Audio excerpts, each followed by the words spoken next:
замдаа тийм болол тэгэл ганцаараа явдаг. Ганцаараа германд буучдаг юм да. За. Үгүй би өөрөө хөдлөе явъя гэл. Тэгэд ингээл гэсэн чинь ерөөсөө би хөдөлдөггүй. Миний гар үл ерөөсөө ямар ч мэдээ байхгүй. Тэрэн дээрээсээ үүдээд би эсхэнд 2 сар болсон юм билээ. Тэгсэн би бас буцаал нөгөө нэг ямар ч мэдээгүй бүр одоо болохоор бүр нөгөө нүд маань хөдлөөд ярьж чадахгүй тийм сэрсэн. Монголчууд дэлхийд төслийг дэмжин ажиллагч дэлхийн брендийг дэлхийн жишгээр BTF Mongolia, үндэсний агаарын тээвэрлэгч MIAT Mongolian Airlines, онлайн такси үйлчилгээ UBCab.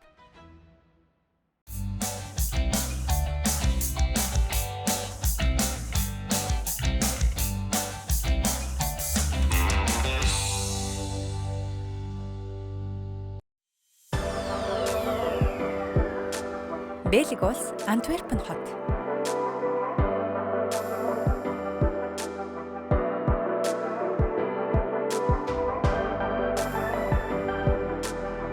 Сайн байцгаана үзэгчдээ, монголчууд Европт нэвтрүүлгийн энэ удаагийн дугаар Бельгийн Антверпен хотоос үргэлжилж байна. Зүгээр уламжлалаараа бид нар ерөнхийдөө ихэнх зургаа гадаа авдаг байсан бол өчигдрөөс энд нэлээ их хүүтэрч ширүүн салхитай үе бороо асгараад байгаа болохоор бид нар энэ дугаарыг ерөнхийдөө дотор бэлтэж байгаа юм. Энэ удаагийн дугаарын зочин бол Бельгийн Антверпен хотод ажиллаж амьдардаг наран гэрэл бүсгүй байгаа. Бидний саналыг хүлээж авч нэвтрүүлэгт оролцох гэж байгаад баярлалаа.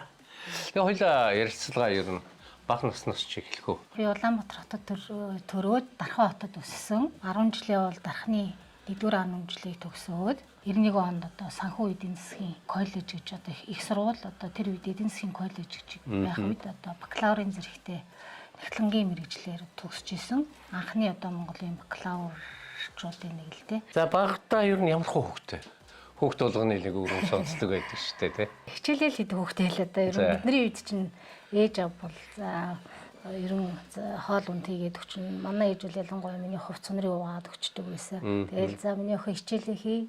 Одоо дүнгээсээ ав гэдэг тийм. Сайн сурал гэдэг. Ер нь сайн сур болж өгвөл дээд сургуульд болохгүй бол одоо тэгээ өөрийнхөө боломжоос ажил төрөл болж хийхийг бодч гэдэг юм уу. Ер нь хүүхд насндаа бол дандаа л хичээл хийдэг л хүүхд байсан. Баг гэрээс гардгүй дээ. Санхүү эдийн засгийн сургуулиа төгсөөд ажил дээр гарсан уу? 94 онд сургуулаа төгсөөд яг хөө миний ээж бол 94 онд гинт яг өвдөөд тэгээд өнгөрсөн л дөө. Тэгээд тэр үед бол би бол одоо 21 настай, миний дүү 13 настай үлдчихсэн. За тэгээд миний аав болохоор 92 онд харавж исэн. Одоо тархинд одоо юу гэдэг гимтэл аваад харавдаг шүү дээ, тал цус харвна гэдэг. Тийм. Тэгээ миний аав болохоор нөгөө 2 хүүхдээ бол яг боломжоор өсгөл. Тийм. Хоосоо нуулахгүй, хоёр идүүлэхгүй мөр бүтэн л явуулчихсан миний ээж хоёр бол тийм. Тэгээ ээж маань одоо гинт тийм байдалд ороход би бол нөгөө хүүхд залуу байсан болохоор бол бас жоохон шоконд орвол за аав маань би таруу юм чин одоо би л ерөөсөө ажил хийх ёстой юм байна. Одоо амьдралаа тэтгэх ёстой юм байна. Энэ үеийг бол одоо танаа дүүгээ бас нэг юм төрөх юм байна гэж тооцоолол. Тэгээ сургуулаа 94 онд төгсөнгүүтээ би Дарханы өргөө гэдэг компанид нэгтлэнгаар ороод сүүлдээ Нярув болоод дахиж нэгтлэн болоод тэгээд манай өргөө компани болохоор нөгөө одоо шинэ мал аж ахуйтай, оёлын үйлдвэртэй, за тэгээ баг гурилын үйлдвэр, одоо хямны цех гэх мэт нөгөө олон төрлийн үйл ажиллагаа салбарууд эрхэлдэг болохоор сурах юм ихтэй. Тэгээ би 94 онд сургуулаа төгсөө тэнд 1 жил ажиллаад байж хооронд манай ах Улаанбаатарт нэг Ист гэдэг компанины одоо захирал хийж надад одоо ерхийн нэгтлэр хэрэгтэй байна мэдөө тэгдгийн. Тэгээ би яг өөрөө Дарханы хүүхд болохоор бас нэг хотод амьдрмаар сонирхол бол байсан. За тэгэл би чинь хотоор шалгалт өглөө тэнцлээ 96 оноос бол тэнд бол нэгтлээ хийж эхэлсэн. Миний хувьд бол яг нэг ийм хоёр ажил хийж агаад тэгээ байжсэн 90 за би чинь 98 онд юм байна. За. За энэ бол стал миний хувь заяаг ирүүлсэндээ би гинт гудамжинд л явж исэн чинь манай нэг 8 жилийн нэг охин гэдэг юм уу тэр үедээ тий тааралдал хүүе сайн уу нараа гэл тэгэл битээ чи хүүе сайн уу анхмаа юу байна ямар сайн хүн бэ гэл хүүе чи энд байгаа мó гэл ингээл хэлдэг байхгүй юу гэсэн чинь өө би өстө Европт байгаа штэ гэд за гэж бичсэн чинь дараа нь хоёлаа дахиад нэг уулзъя гэл Тэгсэн чинь л ер нь Европ их зүгээр штэ ажиллана одоо сурна гэл надад одоо бас зөвлөгөө өгвөл би чин тэр үедээ зүг гэд яг нэг өрөө 40,000 тад нэг өрөө байр авсан байсан. Нөгөө аав дүү хоёроо одоо хот руу оруулж ирээд тий ерөн бас амьдрал бас гайгүй явандаа нэг банкнд ажилд оръё гэсэн бодолтой ч юм уу тий нэг тиймэрхүү бодолтой явж исэн чинь гинт тийм болоод дахиад нэг уулзаад 2 3 дахь уулзалтан дээр л ерөөсөө Европ явах шийдвэр гарцсан. Тэгээ гайхаал тэр үедээ ч яг дөнгөж 25 л хүрж исэн л да. Гайхаал за одоо яах уу гэл аавдаа хэлээл дүүдээ хэлээл тэгсэн л байраа зараад явдсан болвол За. Тэр шийдвэр гарчиж байгаа байхгүй. Тэгэл Ер нь л явъя гэдэг. Ерөөсөө явъя гэсэн шийдвэр гараад байраа зараад тэр үед ч бас айгүй боломжийн хотын төвийн нэг өрөө нэг давхрын байр болохоор их боломжийн үеийг зараад нэг давхрын байруудыг хүнд орж ирсэн тийм үйлчилгээний газар зориултаараа байрч хурдан зарагдлаа. Би ч ерөөсөө нэг гадаад явж одоо оюутан болоод хажуугаар нь ажил хийж амьдралаа бас бүр цааш нь гоё болох гэж л мөрөөдөлтөй нааш ирж байгаа байхгүй юу? За эхлээд 98 онд нааш ирсэн юм байна тий. Тэр бол одоо 98 он. 98 он шийдвэрээ гаргаад ирсэн. Одоо ингээ яг 8 сар гэдэг чинь одоо яг энэ сард бол 25 жил болж байгаа байхгүй. За тэгээд хүн наашаа ингээд гадаад руу ирэхдээ хүн болгоно. За нэг тийм газар очиндоо. Гэл нэг төсөөл байдаг шүү дээ кино миноноос үзсэн төсөөлөл тий. За тэгээд их л гоё юм өрөөдөж ирдэг. За хоёлоо би Бельгид амьдардаг, хоёлоо Бельги явна гэсэн. Ааха. За тэгээд би чин анх удаа ерөн гадагшаа явж байгаа хүн вагоноор гараад 5 хоног яваад. За тэгсэн нөгөө нэг цуг явж исэн хүүхэн маань Москва дээр үлдээд за би нэг 14 хоногийн дараа очин чи очичээ гэд. Би тэгсэн нөгөө таньд хүн байхгүй. Намайг Монголд хахад тэгдсэн байхгүй. За чи Германд нөгөө цуг ажиллаж исэн нөгөө Дэлгэрмаа гिचийнхаа утасны дугаарыг аваргал гэдсэн. Манай нэг менежер ихчүүд байсан. Тэгсэн Герман явцсан гэж би сонсч ирсэн. За тэгэхээр гайхаал за гэл нөгөө их хавцны дугаарыг олоод авчуу Германд гэдэг дугаарыг. Тэгсэн чинь л ерөөсөө Москвад ирэл за чи төрүүлэн явж нөгөө гişтэйгээ холбогдоод наадагчтэйгээ дээрээ чинь 14 он чи би хараас чиг очин гээд. За гинтгээ ингээд үлддэг. Гинт ийм шийдвэр гаргаад намайг би ч мөр ингээд нулимсаа асгаруулаад одоо Герман руу богонцоо. За. Үгүй би ч одоо тэгээ тэр ихч олдохгүй л яах юм гэсэн чинь бараг л зүгээр олдноо л гэж байгаа юм чи. За. Би ч одоо тэгэл хэвээр хаашаа явчих эсвэл одоо буцтын билүү, хайрдын билүү ч одоо юу болчихоо би яаж одоо тэр Германд очиод тэр ихчийг олох юм болоо. Яаж чад би нөгөө Монголоос холбоо бариагүй. За сайн байна уу Дэлгэрмаа гिचээ би нэг 14 хоногийн дараа ч юм уу 7 хоногийн дараа очлоо шүү. Та намайг тусаж ах уу гэсэн тийм асуулт ч асуугаагүй. Замдаа тийм болол тэгэл ганцаараа явдаг. Ганцаараа Германд буучт юм да. За. Одоо яах вэ? Одоо ерөөсөө толгоол одоо ганцаараа нэгэл толгоогоо ажиллуулах л юунд орж байгаа байхгүй юу? Шаардлагатай. Яах юм өөр сонголт байна. Өөр сонголт авахгүй юм чи. Цод би 14 хоног яаж амьдрах вэ энэ Германд нь л гэж хэлсэн бодол. Гэхдээ би бас азтай яасан гэсэн Германаас биш би Москвагаас бид хоёр чинь тэр элчин сайдын яамны нэг буудалд нэг хончоод тэгээд наашаа явдаг багцал дээр ирсэн. Тэгснэ хөөхөө охин оюутан гээд одоо би тэр охиныг бас олж уулзмаар л байдیں۔ Тэр охин би ихчээ би бас Герман Берлин явж байгаа штэ сургуульд явж байгаа гэл бид хоёр танилцаал. Тэгэл манай заснаа намайг захиал үлдээ явуулсан. Тэгээд богоо өдлөө нөгөө охин чи өөрийнхөө купенд ороо суудсан. За нэг ганц цагийн дараа ч юм нөгөө охин гүүж ирээл над тэр танилцаал хоёлаас тийм Монголын сони очиж яриад би бас Германы талаар асуугаал. Тэгээд яг хуу дахиад нэг 2-3 цагийн дараа би хэлэхгүй юу. Чи надад очин бунгутаа нэг юм хүн хайнаа. Тэгээ энэ хүн дээр очиж би нэг 14 хоног байх юм. Тэгээ надад одоо ингээд цуг явж байгаа юм маань нэг тийм хугацаанд ирэх юм гэдгсэн чи гайхаад ямар сони их чи тэгээд одоо та тэр хүнээ тэгээд Берлин бид юм уу гэхээр мэдэхгүй одоо надад ийм л хугацаа байгаа. Германд л байгаа. Германд байгаа гэдгсэн чи. Гү та ямар сони ингээд гайхаж байгаа юм чи. За тэгээд яг хуу богоо явсаар агаад Берлинд ирлээ. Их сайхан өдөр байсан. Тэр чинь 8 сарын яг 23-нд байсан. Би Монголоос 17-нд гараад яг 7 хоногийн дараа 23-нд би бүтэнсэ өдөр ирж байгаа хэрэг. Тэгэл нэг л их ачаатай нөгөө охин маань намайг дагуулаад за ихчээ танд мөнгө байгаа юу гээл тэгж байна. $100 байна да гэсэн чинь за солиод өгье. Тэгээд та ингээд нөгөө нэг ачаануудаа юуруу хий. Нөгөө ихч ч одоо хизээч ирээ билээ. Багаж руу. Тий багаж руу хий. Тий. Тэгэхгүй бол одоо ингээд энд чинь бас хэцүү шүү. Ганцаараа ингээд хүлээгээ суухад гэж байгаа байхгүй. Тэгэл би гайхаад тгий одоо их чинь мэдэхгүй юм чи мэд өгчтэй хийгээд өгч. Туслаад өгч. Тэгээ туслаад өгч гэсэн. Айгуу сайн өгөх. Тэгээд надад чинь туслаад ачаанууд хийж өгөөд нөгөө мөнгөний чинь учрыг олж өгөөд нөгөө марк нь тэдний нэр нь юм гээд ингээд тайлбарлаж өгөөд. За тэгээд нөгөө уцаар ярих юун дээр чи нөгөө таксбон л нөгөө мөнгө төгрөг хийж яагаад ингэж ярдгийн дугаараа ингэж хийгээд ингээрээ гээд. За битэр чи ярва тэгсэн чи ашгүй нэг хүн авангуудаа дэлгэрмээ ажилдаа явцсан. За. гэж байна.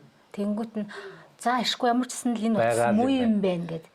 За тэгсэн нөгөө охин чи за ихчээ би харихгүй болохгүй та оройхон тийшээ энэ утас руугаа залгаад ажлаас нэрхээр тэгээд та байгаа газар хэлээд энэ ихч рүүгээ очихгүй юу гэдэг баггүй юу. За оройч боллоо 7-8 болсон баха залгсан ирээгүй үл гэж. За. Тэгэл 9 мөсөн үед байжсэн чинь нөгөө охин маань гүгээд ирхий. За. Ихчээ би тань санаа зовоод гэд. Хөөхөд би бүрстээ барыг нулимс гарч байгаа юм чинь нөгөө миний дүүши. Тэгэл би бүр баярлаа мэдөө. Тэг чи нарийн бас нөгөө залгасан чинь ажилласаа ирээгүй наа гэдэг нь яад юм блэгээ байжсэн чи. За тэгвэл хоёулаа дахиад залгая гингүүтээ. Нөгөө охин чи орсоор ирээд. За. Орс хэлтэй юм блэ. За уушлаараа ингээд танаа нэг монгол хүн ингээ гадаа байна. Та нар энэ хүнийг ирээд аваач энэ ч гадаа онлоо гэд. Дэлгэрмаа ирээгүй байна. Бид нар яаж чадахгүй. Тусалж чадахгүй. Тусалж чадахгүй. Гэд. За тэгэл утас баг. За ингээд одоо найдвар тасалдаа. За ингээд гадаад анхны удаа ерөөсөө Монголдоо ч одоо бид нар чинь бас их орондоо тэгэж тийм иймэрхүү байдалд орж үзээгүй шүү. За тэгэл одоо яхаа мэдэхгүй нөгөө охин л бол харж байгаа юм чинь. За одоо хоёулаа явах гэсэн чинь. Одоо би яаж таныг ихчээ гадаа хонуулах вэ? Одоо манай цуг байх оюутан ихч маань маргааш ирэх бах. Өнөөдөр лав ирээгүй байна. Та ямар ч сан манад нэг ганц хоны доо гэж дагуулаа явлаа. За. Хөөрхөн танилцаал маргааш өглөө намайг нөгөө газар маань авцраал. Тэгээ намайг орхио явж байна. За би ч яг үү ерөөхдөө за энэ буудал дээр буугаад ийшээ халахад нэг ийм гудамжинд үйд юм байна. За ерөөхдөө ийм ямар Александр Палац хаад би аягүй сайн ийм газар буугаад ингэдэм бэ гэ. За тэгээ буцаад нөгөө юуныхаа богоныхаа буудал дээр ирээд оройдоо залглаа нөгөө ихч рүүгээ. За ашгүй авч ийн. Би ч бөөм баяр. За дэлгэрмаа ихч маань би одоо нэг ийм болчлоо. Та намайг ирээд аваач гэсэн чи. Ихч нь одоо энд ингээд айл дахиндаа ингээд 4-5 уулаа байдаг. Ихч нь бол одоо гэртээ бол өстой худлаа мэдв. Харин энэ оюутнууд 8 сар болсон оюутнууд Монгол явцсан. Нэг 7 хоног 14 хоногийн тийм буудал одоо би хүннээс асуугаад ирэхэд за мэдв нэг 7 хоног байх нэг буудал байна. Чамд хэдэн төгрөг байгаа юм? Тэгэхээр би ч тийм марк байна гэлтгсэн чи. За наа чи хүрх юм бэ. За би чамайг очиод авъя л гэж байгаа байхгүй. За. Тэгэл биш за ямар ч юм нэг 7 хоногийн хугацаатай оронтой боллоо гэж. Тэгээд яг нэг юм оюутны гоё байр байсан л их таасан. Тэгэл ер нь ямар гоё байр вэ гэл. Тэгээд надад нөгөө ор хүнжлийн цагаан давуу хэрэглэл байхгүй. Би тэгж тооцоолоогүй. Тэрэнд нь бас тийм байхгүйсэн. Тэгэл байгаа хувцснараасаа дэвсээл нөгөө ихч маань тэгээд за чи энд ингээд 7 хоног байнга ажил хай гэж байгаа байхгүй. Шууд ажил хайсан дээр одоо нөгөө хүн чинь дахиад ирээч үгүй ч юм ийдүүл гэл. Би ч одоо нөгөө хідэн номнуудаа гаргаад герман хэлтэй ном байна орчуулахтаа. За нөгөөдхөөсөө зүгээр ажилд хэрэгтэй үг мөч хийжлээл. За нэг өдөр болов. Тэгээ нөгөө охин маань харин яалаа дайз над руу яаж тэр дэлгэрмаагч руу холбогдлоо. Надаар ирсэн манай тэр байранд. Би яаж иж байгаад нөгөө холбогдоод нөгөө охиноо авцраад нөгөө 7 хоногийнхоо байранд. За тэгэл өстө нэр өөртөө ирсэн нэг дандаа шин гэсэн юмнуудаа сурталчлаа үзүүлээл үнгүй үхээн үгээд дахиад нэг 7 хоногийн байрны юм гаргачих гад 14 хоног очих гээд нь шүү дээ. Бас ажил олдохгүй бол юмийгэж мэдхүүгээ. Тэгээ байгаа нөгөө юмнуудаас үхээн өгөөд за мэдүү энэ юм үнэтэй тэр юм үнэтэй дандаа солонгос бараа байсан. Тэр их яг солонгос бараанууд. Гэсэн чинь өөрхий бас нэг 7 хоног байчих бас нэг жоохон хоолны мөнгө төгрөг юм авсан. За би ч оройдоо тэгэл нөгөө нүмерхэн байхгүй яхаа мэдгүй. Ямар ч нэг дулаан гэсэн юмнасаа дороод ивсэл тэгэл нөгөө номоо эргүүлээ зүгээр шүнжэнгөөл хэл сурж гинөө. За ямар ч нэг 10 өгүүлбэр чэйжлээ 10 өгүүлбэр гэл. За тэгэл гарав маргааш өглөө гарав. Нөгөө Александр Палац руугаа очив. Бас тикет гэж авч сурав. За тэгэл энэ тэрүүгээр ингээл дэлгүүр хашаагаар ингээл оров сонирхуу бас тэр чинь бас нөгөө эхлээд айцтай яхаа мэдхгүйсэн юм чинь бас за ажил хайр. Тий. Одоо чинь би ажил хайх чаа хүн амьтан лөө бас ихцэлж харъя. Энэ Европ хүмүүс чинь ямар нүүр царайтай байдгийг, энэ герман хүмүүс ямар байдгийг ингээл ингээл дэлгүүр хошоогоор ороод за одоо тэгээ ажил хайна гэхээр яаж ажил хайхаа мэдэхгүй. Энэ одоо ресторан руу ороод л сайн байна уу танад ажил нь үл гэх юм шиг л төсөөлөгдөөл яг шууд ч ажил олдохгүй юм билээ. Над чиг тэгээд нэг уучраа олоогүй хүн амтнд танихгүй. Тэгэл бодов за одоо манай ангийнхан одоо өөр таньдаг энэ хамаатан саднаас нь герман таньдаг хүн байдаг үлээ юу блэ гэж бодов. Тэгээ нөгөө охин маань ерөөхдөө өдөр болгон билүү нэг өнжөөд илүү надад ирсэн. За тэгснэг 5 өдрийн жилүүдээ ирэнгүүтээ тэгж байгаа хгүй. Нараа ихчээ герман таньдаг ангич хүүхэд ч юм уу ямар нэг хүн байхгүй гэдэг юм. Гэхдээ би нэг бүдэг бадаг санахна манай 8 жилийн нэг залуу германд барилгатаар ажиллаж байгаа л гэж манайхан нэг ярих шиг болсон доо. Тэр байж магадгүй гэдгсэн чи хараа. Би тэгвэл таны арга зааж өгье. Илгээл тэгж байна. Яах юм гэдгсэн чи. Та тэгвэл одоо энэ бүтэнсээ өдөр онгоцны буудлаа. За. Би танд яаж явахын заагаад өгье. Та онгоцны буудлын дээр очихор юусоо. Тэнд айгүй олон монголчууд ирдгийн. Та тэндээс юмыг шимтгүү тэр ангич хүүхд хүрээд ирэх юм л. Бас та тааралдаа сураг гаргах юм байна. Тий сураг гаргах юм да гэд. Тэгж гин. Тэгэхээр би за тэгвэл тэгээд игээл. Одоо чи боломж гарч ирж штэ. Тэнгүүт нь нөгөө охин маань ч заагаад өглөө би ч одоо нөгөө ста метрогоор бол зүгээр өөрөө явцдаг болцсон. Тэгсэн та ингээд яг энэ метрод ингээд суухаар замд ингээд монголчууд таалдал ингээд та баруун онгоцны буудлын орчин. За тэгэл битээр агаа би тэр метрон суугаад явж исэн манай нөгөө охины маань хэлснээр монгол хүмүүс орж ирж байна. Тэгэл сайн байна уу гэл. Тэгээ онгоцны буудлаар ч очлоо хүмүүс цугларч тэгэл за тэгэл хүмүүс харлаа. Ерөнхийдөө бас монголчууд айгүйх ирж гин. За нөгөө ангийнхаа хүүхдийг харлаа. Эрэгтэй хүүхд тахгүй. Тэгэл энэ дэргээр харлаа. Хүмүүс ч дунд алгал байна. Тэгэл за байдгүй л илгүү дээ. Одоо тэгэл нэг санааны зоргоор л гараад ирнэ гэж юу яах вэ гэж бодоод. Тэгэл жоохон нэг 3 цагч болов онгоц буух төглөө. Тэгэл үжсэн чи биш яг тэрүүгээр ингээл амтгүй хараад ингээл нэг л төөрцөнгөлөг шиг юм явж байгаа юм чи хаашаа хавидгүй хүн таньдаг хүн таарлах юм болов уу гэл ингээл ирж тишээ хараад тэгжээсээ харин ингээл үжсэн чи гаднаас яг нэг 2 3 залуу орж ирлээ. За. Ингээ харсыг дунд нь ч явж гинэ. Нөгөө залуу чи. Нөгөө залуу маань. За. Тий, болдоо гэдэг. Болдоо гэл би ч бүр хүн чинь бүр нөгөө гүйж очихгүй нуугдаад. Юмны араар гүйж хараад айгаад тэгэл юмны араар гүйж хараад тэгэл уйлчж байгаа юм чинь нүлмэс хараад. Яана болдоо орж ирж штэ. Заастаа аз гэл. Тэгэл ямар азтай юм бэ гэл дотроос баярлал. Тэгээ яг уу ингээ харсан бас тэрүүгээр ингээл амтгүй үнтэй яриад явж гин тэрнээс одоо би шууд гүчиж болохгүй шүү дээ. Тэгээ бас жоохон тайвшраад өөрийгөө одоо яаж одоо юу гэж хэлэх үү гэдгээ бас бодоод тэгээ байжснаа зориглол очлоо. Хажуугаар нь очивол сайн мэн үү болдоо гэлтгсэн чи. Ингэж харснаа. Нанга чи юу хийж байгаа ингээл тий. Намайг нанга гэдэг байхгүй. Тий. Тэгэл чи юу хийж байгаа ингээл хэм би. Үгүй нэс нь энд ирсэн байгаа маа гэлтгсэн чи. Хизээ ирсэн гээл бахираад болдгоо. Хүмүүсийн хажууд зүгээр чи яг ажилчин дуусахаар би чамаас нэг юм асууя гэдэг чи. Тэглгээ дээлийн наашир гээл хоёулаа ингээ булан тавирал гадаагаар уу. Тэгсэн л хэллээ юм болоо. Ярьлаа. Тэгсэн загнаад намайг хин чамайг тэрийг дагаж гар гэсэн ингээ таньдаг байхгүй юу? Тэр нь би үгүй яг яриул урт түүхээ тэгээ одоо нэг юм болчиход байж байна. Надад ажил хэрэгтэй байна байр гэдгсэн чи. Бид зөв хандлагыг уриалж аюулгүй байдлыг эрхэмлдэг.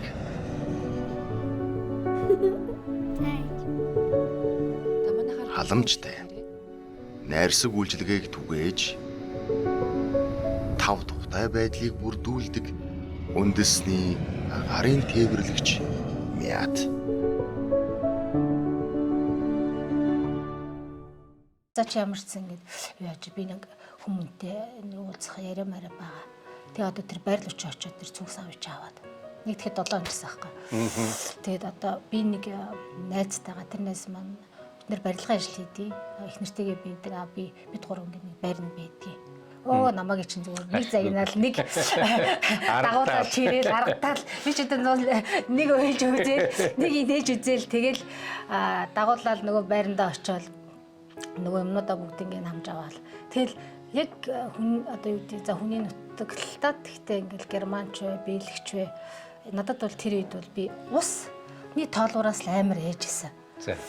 Тэр ингээл нөгөө одоо манай энтхийн одоо тоолуурууд бол ингээд гайгүй ингээд доормороо бэждэг. Тэгэхэд Германы тоолуур ингээд яг юу гэдэг карантныхаа хажууд ингээд гүйжидэг. Тэгээ бараг л ингээд нэг жоох ус асгахаар л нөгөөт нь гүүгээд болохгүй. Тэгээд нөгөө ус аваад нэг хоол хийчихээр нөгөө ус нь ямар үнэтэй эдийн ч мэдэхгүй. Тэгэл ер нь нэг тийм айцтай л хэлж ийсэн тий. За тэгээд ямар ч байсан одоо бодолж ямар ч байсан нэг найзыгаа түшээ. За ингээд одоо цаашаа ажил болох уу? Ажил мэжилч олсонгүй. Харин бүр нөгөө сараа мараа ирээ тоглолт моголт үзээд би ч одоо бүр нөгөө ангийн хүүхд маань нөгөө намайг айцсан явж исэн үед нь юу гэдэг одоо одоохондоо яг ажил төрлөх эхлээ анхмаа ирэх нь яхан тэгээд дараа нь болъё гэ. За тэгээд нэг 14 хоногийн дараа нөгөө найз маань ирээд Москвад үлдсэн найз маань. Тий. Араас ирээд тэр чинь би 9 сарын 11-нд яг энэ биелэгт хөл тавьчихсан. Тэгээд Германаас шууд биелэгт ирсэн биш? Тий, автобусан суугаад ирчихсэн билээ. Тий. Одоо миний хувь заяа бол үнэхээр тэр нэг өдөр ангийнхаа хүүхдэд тааралдаад ингээл биелэгт ирсэн. Мэдээж ирчээ би нэг 3 жил сураад ажил хийчихэд харъя л гэж бодчихсон. Тэгээд ээж одоо аав маань дүү маань бас аав маань би тааруу. Тийм болохоор би нэг удаад явах уу? Ямар ч сан богино хугацаанд байрны мөнгө хийгээд эн чи байраа зарцсан хүн чинь байрны мөнгө хийгээд ятганаа нэг хилтэй болоод за тэр өөр тэр мэрэгжлийн юм сурах нь ч одоо яамаа одоо юу гэдэг нь магистр болий гээл тэгэл хөл тавьсан санснаар болоогүй ерөн бүлжил болгоно л аргашилж исэн төлөвсөн юм маань ямар нэгэн шалтгаан болоо үлдэх шалтгаан олоод байдаг. Ерөөсөө л жил болгоно л одоо эхний 3 жил хэд чинь л юу гэдгийг бичих цаас байхгүй ажил төрөл олдоход хэцүү. За яг нэг 2 дахь жилдээ бол нэг ОСМБ гэдэг одоо манайхан бол мэдэндээ ийм тусламжийн байгууллага байдаг. Тэндээс мөнгө төгрөг аваад байрны мөнгө төлүүлждэг, дээрээс нь хоолны мөнгө авчдаг. Тийм үйл байсан. Хэдэн жил үргэлж ирсэн. Ер нь сурж ирсэн үү? Сурж ирсэн юм байна тийм үү? Хэлний курс сурсан. Бичиг баримттай болохоор яг юм одоо дээд сургууль тэр үед л нэг тиймэрхүү жишээ байсан. Дээд сургууль сурах ч юм уу эсвэл одоо магистр сурах ч юм уу одоо визтэй болох ч юм уу. Яг л би аяллийн 3 сарын визтэй ирснээ дараа нь нөгөө сунгуулж болдог гэж мдээгүй. Тэрийг цааш нь яах ёстойг юусоо учрын жолоогүй байж байгаа л харлаад ажил явах жоохон хийж болохгүй ч гэсэн хараар жоохон ажил хийсэн. Одоо айл цэвэрлэх бид нар бол тэгэл айл цэвэрлж эхлэн дээрээс нь бас ресторанд ажиллах, аяшаа зуугаах бүх төрлийн ажил монголчууд маань хийдэг. Яг боломжоор олдсноороо хийсэн ажилдаа манай монголчууд хаач үнэлэгддэг, ерөнхий сэтгэлээсээ хийдэг, хариуцлагатай хийдэг. Би ганцаараа энд байгаагүй маш олон монголчууд араараасаа ирж исэн. Одоо 98, 99, 2000 оноос хойш бол тий. Тэгэхэд бол яг хөө миний нэг гол баримтлсан юм гэвэл би хилээ сурыг. Ерөн хилээ ерөөсөө хайж болохгүй юм байна гэд энтхийн Нидерланд хэлийг сурсан. Англи хэлийг сурсан. За бас зүгээр байхгүй Франц хэлний курс явж үзсэн. Бүр Итали хэл сурж үзсэн. Яг хөө зүгээр хүний нөө залуу наснда бас яг хөө нэгэнт одоохондоо залуу байна, хүүхэдтэй болоогүй байна. Бас яг гэр бүл зохиог байгаа юм чи ажиллаж яжгаар боломж юу байна гэд. Тэгээ бас интернет за тэгэл одоо юу гэдгийг компьютерийн янз бүрийн курсүүдэд ингээд сураад яваад исэн. Ажил бичиг баримт нэг номерт өөрийгөө л хөгжүүлж авах. Өөрийгөө л хөгжүүл. Яагаад гэвэл би нөгөө тэнд боловсроод ирсэн хүн чинь ятгана магистртаа сурч чадахгүй ч гэсэн юмнаас хоцроод явах уу гэдэг бодолтой. За яг би 6 онд бол би нэг бичиг баримттай болсон. Тэгэхэд би 6 он хүртэл би боломжоор хэлээ сурцсан байсан. Боломжоор бас нэг хүмүүстэй харьцдаг байсан. Эмийг ээж мэдгүй бас боломж олдвол би нэг бичиг баримттай бол бас мэрэгжлэрээ ажиллах хүсэл байсан. Тэр нь илүү өнөөдрийн нэг хар ажиллагээд мөнгө олохоос ирээдүйтэй давуу зүйлтэн тий. Бас дунд нь би 6 он хүртэл ингэсэн юм байна. 3 онд нөгөө би чинь санхүүгийн эдийн засгийн коллежийн бакалаврын дипломтой хүн шүү дээ. Тэгээд ер нь гадаадад бид нар чинь дипломоо баталгаажуулах, жишг тогтоох гэсэн тийм боломж байд юм билээ. Би тэрийг нөгөө хэлний курс сууж байхдаа сонсчингуудаа хандаад 3 онд хандаад 6 онд баталгаажуулаад авсан байхгүй юу. Тэгсэн надад ерөөсөө давуу тал нь хэлэн байж идэг. Диплом нь баталгаажаа гараад ирсэн. Мэргэжлийн ажлыг хийх боломж нь шууд бүрдэж байгаа. Тий. Тэнгүүд би нэгтлэнгийн ажиллаа хийж гисэн. Асрамжийн газар тий. За асрамжийн газар одоо мэргэжлэр ажиллаж эхэлж байна тий. 6 оноос тий. Ер нь гэхдээ бас ингээд залуучууд гадаад байгаа залуучуудын бас нэг ойлгомоор юм тэр юм блэ. Зүгээр л одоо олцсон хар ажиллаа хийгээд ингээл энтэй тултал яваад байх уу? Зүгээр эрсдэл гаргаад өөрийгөө хөгжүүлээд арай өөр төвшөнд мэрэгжлийн ажил хийх үү гэдгийн хооронд цаг алж байгаа юм шиг харагдавч энэ хождог. Тий зэрэгцүүлэл ер нь тэгээд ажил ингээл яаж хайдаг юм бол одоо ажил яаж орд юм бол ер нь яг миний мэрэгжлийн талын юмнууд юу байд юм бол гэж судалгаа хийгээл ер нь зүгээр суугаагүй л дээ. Тэгээд судалгаа хийгээ явж байгаа л тэгсэн харин яг нөгөө via гэдэг нь одоо би танилын журмаар би тэр ажилд орж байгаа байхгүй юу? Бүр нэг шалгал шүүл өгөөд байгаагүй. Тэгээд нэгтлэнгийн ажил болохоор би нөгөө техник ажил мэддэг. Дээрээс нь хилийн мэдж гин. Надад нөгөө нэгтлэнгийн тэр байгууллага нь ерөөхдөө бас 1-2 өдрийн сургалт явуулаад өгцөө. Тэгэл би тэр ажилд 1-2 жил ажиллаад байжсэн чинь 2-3 жил ажилласан. Нөгөө газар орсон газар маань асрамжийн газар тийм нөгөө аюулгүй шат гэдэг юм байж хэвээр байхгүй. Тэгсэн тэр нь байхгүй гэдэг ингээд татан буулгахтаа одоо дампуур стандартын шаардлага хангаагүй байна гэд татан буугдаад тийм.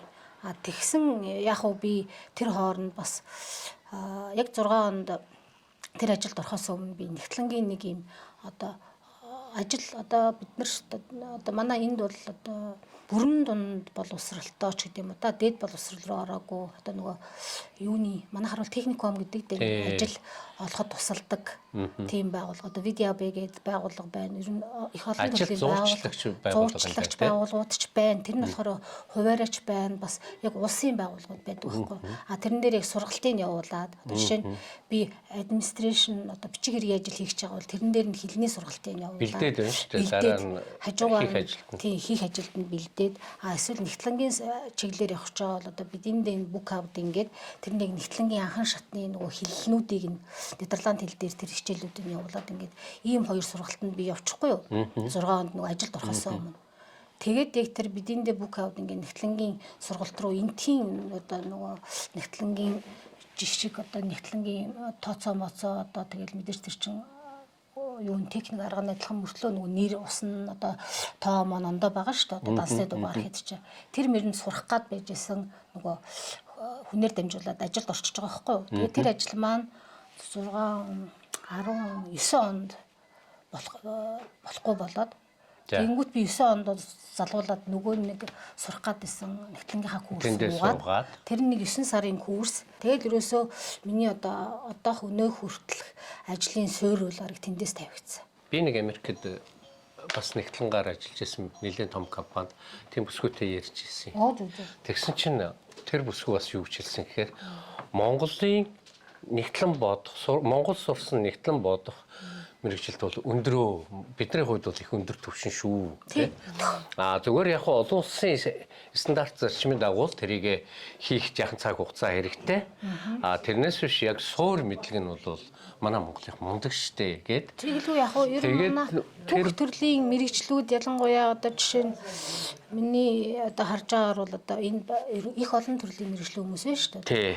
Одоо эмч байна, инженер байна, одоо сэтгүүлч байна. Бүгдээрээ одоо Монголд эзэмшин мэрэгжил бол одоо суурь нь бол маш өндөр түвшин тавигддаг гэдэг байна харин тийм. Маш өндөр түвшинд тийм. Тэгээд тэн дээр гол нь өрөөл хичээх ёстой юм байна гэд тэр бүсгүй ярианаас. Хоёрт гэвэл тэр бүсгүй юу гэж хэлж ирсэн гэхээр галаахаа энээс хойш ялангуяа нэгтлэнгийн мэрэгжилтэй залуусыг болж игэл тэр орондоо нэгтлэнгаар ажиллахыг хичээ. Тэ. Тэр чинь нөгөө мэрэгсэн нэгтлэн бодохын юу авд юм ба шүү дээ. Одоо сертификат тий.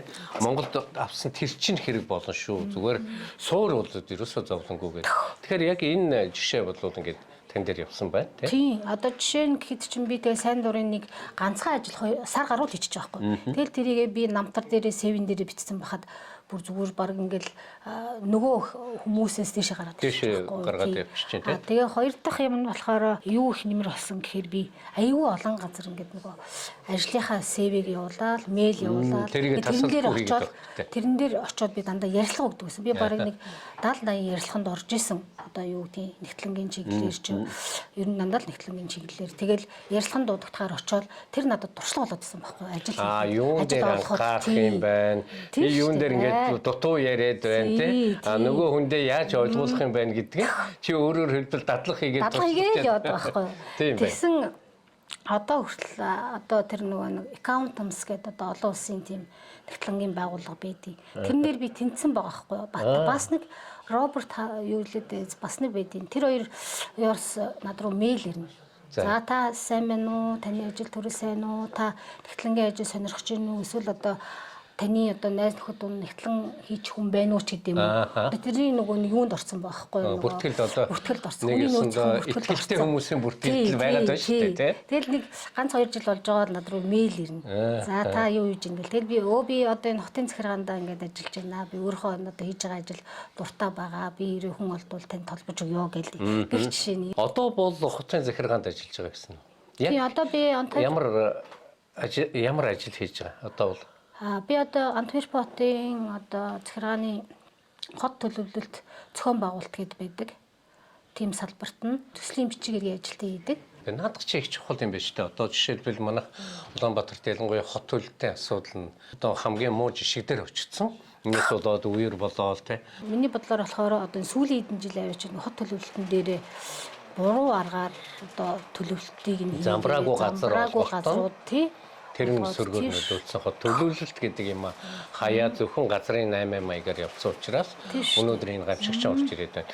Тэгэхээр одоо энэ газраа ажиллаж байгаагийн хувьд ер нь хот төлөвлөлт гэдэг юм дээр товчхон тий өөрийнхөө бодлоор танаа биелэг одоо Антверпен хотын хувьд бол юугаараа тийм онцлог байна. Хот төлөвлөлт бол одоо эднэр бол ерөөсөө хэдэн зуун жилээр урьдчилаад хараад төлөвлөсөн байж дим билээ. Тэрэн дээр яг өөрчлөх юм уу одоо шинээр хийх газруудыг бол мэдээж архитектурууд одоо том мэрэгжилтэнгүү тэрийг ярилцаа шийднэ. Миний ажиллаж байгаа хэсэг болохоор ерөнхийдөө одоо энэ гудамж талбай, дугуйн талбай, дээрэс нь паркинг, гүүр өөрчилж болох газруудыг эхнээс нь одоо 5, 10, 20 жилээр нь төлөвлөсөн. Тэгээ бид нар болохоор 5 жилээр тэрэн дээрээ ажиллаад одоо жишээ нь 24 он хүртэл бид нар чинь яг тэр төлөвлөгөөний дагуу явж идэг. Тэгээ тэр чинь цаанаасаа ингээ бүр гудамж болгоноор нь кодлцсон. Одоо жишээ нь миний одоо энэ манай энэ гудамж ихний кодтой энэ гудамжин дээр юу болно тэр бүх болж байгаа процесс төсөл бүх юмыг одоо би одоо юу гэдгийг одоо нэг програмд оруулаад хянаад тэрийг одоо юу гэдгийг архивлаад ингээд одоо энэ дээр нэг ажил боллоо гэхэд тэр ажлыг тушаал гаргуулна тэгээл төлбөр тооцоо одоо юу гэдгийг төсөл одоо бүх юм энэ дээр гарч ирээд тэгээ тэр архив болтол нь эхнээс нь дуус хүртэл би тэрэн дээр ажилладаг байхгүй. Гэхдээ миний харж байгаагаар бол одоо хот төлөвлөлтөөс гадна одоо Антверп хот өөрөө дотор аягүй зохион байгуулалттай. Жишээ нь одоо хот төлөвлөлт нь байлаа гэхэд тогтчлтыг хариуцдаг, одоо хотын хогийг хариуцдаг. За тэгээ хотын нөгөө нэг юу гэдгийг жижиг байгууламжууд байна шүү дээ. Ингээд 10 хэдэн газар ингээд нийлээд нэг хотыг бий болгож байгаа байхгүй. Тэрнээс зүгээр эдгээр шин тустай ажиллахгүй.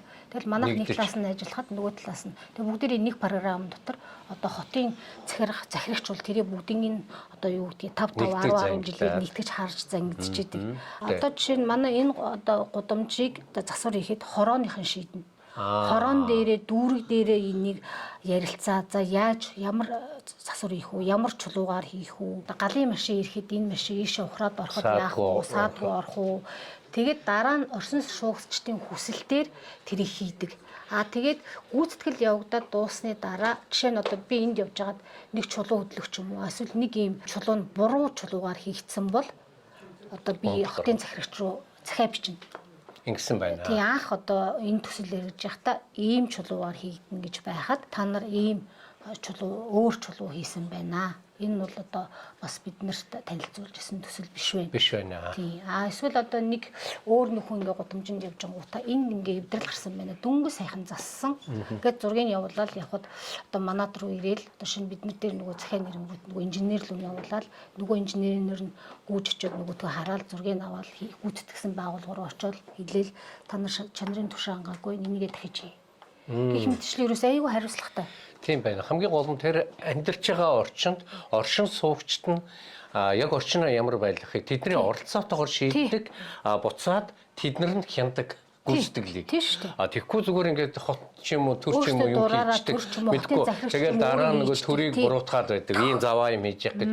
Уг нь бол яг өөрсдийнх нь оролцоо хамгийн чухал юм Одоо байна. шинэ би иргэн хүн одоо юу гэдэг би энд хариуцлагатай хандаж би санаагаа оруулж иж тэгээд дараа нь хариу шүүмжлэх юм гарвал өөрөө шүүмжлэнэ.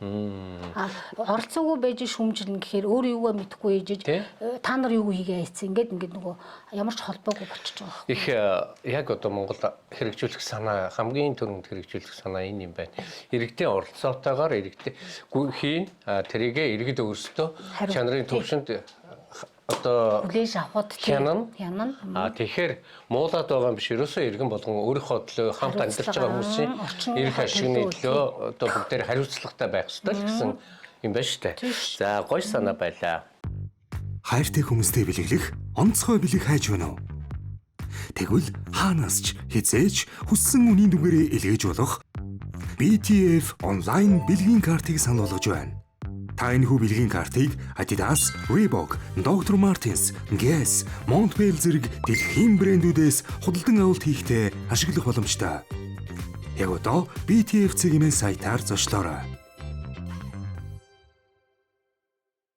Мэдээж одоо хүний газар бүх юм дардан сайхан болтгоо. Бас их олон зовлон хүнд бэрх юм байдаг. тий. За амьдралын хамгийн их хүнд хэцүү юу байв? За мэдээж эцэг ихээ алдах байдаг. Тэр үйл яг хүнд бас амьдралын төвчээрийг илүү суулгаж байдаг. За хүн бол сая яг бид нар чинь 2020 оноос хойш корона гэдэг нэг айхтар тахалт бол нэрвэгдлээ шүү хүндрэлхтэн. Энд дээр яг надад нэг жоохон хүн цэдэв бас их юу байж магадгүй.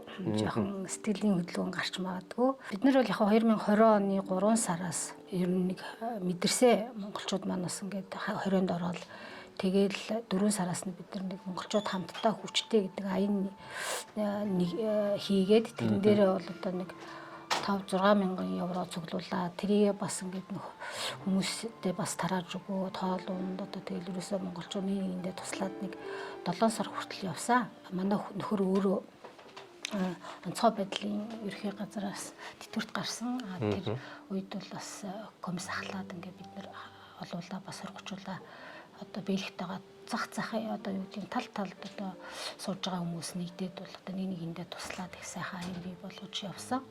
Тэр аяны дараа бол одоо би бас нэг жоохон тааруу болоод тэр маань бол одоо 20 оны 8 сарын 10-нд би бол өөрөө мэдсэн уушгины хүн татгалгаа туснаа. Тэр бас азталдаа би дунд охиноо эмнэлэгт үзүүлэх гээд очсон чинь эмчээ би ингээд амьсгаадаад байх юм гэсэн чинь бид нар ч бүгдээрээ л ерөөхдөө гэрээсээ ажиллаад боломжтой нь гэрээсээ ажиллаад тэгээд болохгүйнүүд нь тийм ажилдаа явахгүй бас шөнийн ажил хийдэг ингээд явж исэн үе байхгүй. Тэгээд би гэрээсээ ажиллаад исэн болохоор бас нөгөө айгүйх таргалцтай байсан. Тэгээд өөрийгөө нөгөө зүрх нь өвдсөн гэдэг зүрх таргалцсан. Зүрх өвдөд.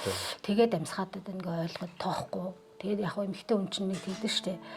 Би бараг л төмрөөр хийцэн юм шиг. Үр хүүхэд хань ижлэл сайн байвал одоо би амьсгаадах яах вэ? Энэ зүгээр л амьсгаадах юм гээд. Тэгээ эмчтэр очисон атгаа авч 2 ушгандаа маш хүнд атгаатай байна. Одоо чи ерөөсөө шууд зураг авахул дээрээс нь мэрэгжлийн эмчт үзүүлгээл. Яг тэр үед би өгөн шууд эмнэлэгт хэвтэх байсан юм билий.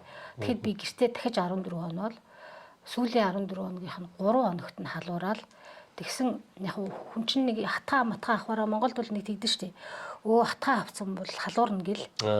Тий, тэгсэн би ерөөсөө тэр хугацаанд бол ерөөс халуураг байхгүй. Тэгээ би нөгөө хатгаа авсан гэдэг бол ерөөсөө өөрөө ч ойлгоогүй, өөрөө ч мэдээгүй байжгаад тэгсэн халуурангууд нь би эмнэлэг рүү явж байгаа байхгүй. Дахиад гэртээ 14 онцоод тий. За энэ нэг ийм өглөө шүү, халуурчлаа шүү. За эмнэлэг явъя гэдэг. Тэр болтол ингээ гэртээ байсан үе байсан. Тэгэхээр яг би хүмүүст ч одоо бас энэ үзэгч олонд ч юм уу тий бас намайг сонсож байгаа хүмүүст бол ер нь хүн хариуцлагагүйгасаа гадна одоо хүн өөрийнхөө биеийг сайн чагнаж өөрийгөө сайн хайрлуулгасаа болоод ингээд нэг хариуцлага алдаад бас өөрийгөө онцлоод одоо эсвэл одоо би нэг ингээд ахын чи яаж ийн гэж нэг нэгнээсээ чимээгээр ингэж өөрийгөө дүгндэг тийм тал дээрээс болоод би бол бас цаашаа хөндрүүлсэн тал байдэн шүү. Тэгээд эмнэлэгт би нэг очиод нэг 3 хоногийн дараагаас бол ухаангүй болоод уушиг маань дийлэхгүй болоод нэг 17-8 хоног ухаангүй байсан. Тэр оронд бол яг эмчнэр эмчилгээ хийгээ сүүлийн нэг тал үед нь бол бас дийлэхгүйсэн билээ л дээ. Энэ хүн одоо яач вэ? Ерөөсөө нөгөө корона бол тусаагүй. Хүмүүс болохоор яг нөгөө зарим мэдгүй хүмүүс чинь гинт би хаана мутгараа короног үе юм чи корона туссан баг. Тэгээ уушиг муудсан баг ч гэдэм үү. Тэр үед бол би ерөөсөө корона тусаагүй мөртлөө эмчнэр бол маш олон удаа хийхэд бол байхгүй жаад тэгээд унтуулад нэг 10-аад хонсны дараа эмчнэр тэгсэн гэж байгаа байхгүй. За энэ хүний суур өвчтэй байна. Яг уушигнаас гадна өөр юм байгаад ах шиг байна. Та нар мэдхүү гэж асуусан гэж аахгүй манай гэр бүлээс. Тэгээ манай хань манай хүүхд одоо дүүнэр одоо юу гэдэг ах дүүнэрээс асуугаад сургалаа явьжсэн чи Америкт байдаг манай Сара их чарга нанга юутай яж магадгүй үе мөчний өвчтэй яж магадгүй багтаа айгүйх хоолоо нүгддэг байсан ээж бүр дагуулаад чирээл явж идэв үе мөчл өвдсөн байж магадгүй гэд яг үүндээ бол үе мөч өвддөг байсан 2000 онд нэг айхтар өвдөд бүр нэг 7 хоног халуураад тэгээд үе мөч гэдэг юм мэдээд нэг 2002 оноос хойш юм уугаад тэгэл одоо сая 20 он хүртэл би 18 жил өрөөсөө үе мөч маань зогссон байсан байхгүй юу. Тэгсэн сая тэр юугаар яагаад яасан гэхээр би нэг бас бие султаа болцсон байсан нөгөө айгүйх ядарсан. Дахлаас уларсан. Дээрээс нь цаанаас нь нөгөө үе мөч маань ингээ хэрж өвддөг. Одоо үе мөч чинь уушгинд юунд ерөн бол хүмүүс болохоор би сонсчихдоо зүрхэндээ ордог гэд зүрхэнд орохоор хэрдэг. Одоо ингээд хэрээ явчихдаг. Тэгсэн минийх болохоор уушгиндээ ороод ингээд уушгийг маань хэрээд тэгээ нөгөө тэлэхгүй улам багасгаад байсан үе байсан юм билээ. Тэгэд нөгөө эмчнэр давхар үе мөчний эмчилгээ хийгээд суураар эмчилээд тэгсэн наашлаад тэгээ яг нэг 17-8 хоногийн дараа ерөнхийдөө гайгүй болоод тэгээ яг тэр чин би өөр ухаалдаад унчаагүй нөгөө комонд ингээд эмнэлгийн аргаар оруулаад буцаагаад гаргачтай юм байлээ л дээ багасгасаар байгаад тийм. Тэгэл уушиг маань бол их хүнд гимцэн. За тэгэл би чин босоод ирсэн инээдтэй нөгөө хүн чин тэгж олон хоног унтсан гэж мэдэхгүй би өөрөө нөгөө такси аваад би яг тааруу манай нөхөр яг тэр үед чин халуурангуудаа эмч хүрээд ирэнгүүт нь би такси дуудаал авах юмнуудаа бас инээдтэй ингээд цүгэндээ хамаг юмнуудаа хийнгүүтээ яг нэг юм дэ хичээлэр би бас нэг хүмүүс эмчгээр нь баталгаажуулдаг байхгүй гэсэн 10-аад бичиг ингээд яг хүлээжсэн бичиг ирсэн тэрийгээ цүгэндээ хийгээд тэгэл та цүнхэж ирээл ингээл юутай нэг юм дүүр идэг штеп. Тэг дүүрээр амьсгалаад яад гэвэл би нөгөө хүчил төрөгч дутагтаад байгаа мэдэхгүй. Тэг дүүрээр амьсгалаад таксин суугаал орсон чинь таксины жуулаач намайг оруулж өгөх гэл тэгэхээр би зүгээр гайг баха гэл ямаа чирээл ороод тэгэл хамгийн анхны сувилагч хараад өрөөрөө оруулаад шууд ингээд юм бэл хүчил төрөгч үзэл хүчил төрөгч үзсэн чи ерөөсө шууд 78 100 байх юм чинь 78 болоод шууд аппаратанд оруулаад дутагдалд орсон. Тэгэл ерөөсөө бүх юм залгаал. Тэгэл сүүлдээ 3 хоногийн дараа бол бүр муцсан. Тэгэл нөгөө сэхэр оруулаад тэгэл 17-8 хоног эмчилгээ гаргаад ирсэн чинь би чинь юу яаж байхгүй. За да гэртээ харъя. Ханаа би гэртээ харъя. Хүүхдүүдээр очие. Би таксидад ирсэн юм чи хоёул таксидаа явчих. Чи таксид утчих гэл. Тэгэл би ингээл яриад идэг, нүд хөдлөөл идэг. Тэгсэн манай хүн арай болоогүй эмчнэр бас сувлагчнар тэгсэх болоогүй чи арай болоогүй гэдэг. Надад юу босныг хэлэхгүй. Тэгэл би ингээл орон дээр ингээл хөвтчихсэн юм чи. За бараг л бахирсан даа. Үгүй би өөрөө хөдлөе явъя гэл. Тэгэд ингээл ингэсэн чи ерөөсөө би хөдөлдөггүй. Миний гар үл ерөөсөө ямар ч мэдээ байхгүй. Бүр юу ч байхгүй болсон. Тэг би бахираад би бол одоо тэгэл тэр үед тэр өрөө булгасаа. Амар бахирал та нар намайг өстой бараг л яац юм бэ? Одоо би яач ба? Би чин ямар ч хөдөлгөөнгүй болсон биш тэгээд юу ч хөдлөхгүй болохоор ч чин бүр тэгээд ингэж хөдлөөд шоконд ороод бүр бахираад тэгээд ингэж хөдлөөд орноосоо ч хөдөлгөөн ч хийж чадахгүй. Тэгэл бүр нөхрөө лүгөөч уурлаад, эмчнэр лүгөөч уурлаад дөгөөд чин бүр 1 цаг 2 цаг орж ирэхгүй юм чи. Ороод ирэхээр нь би бахираад идэг.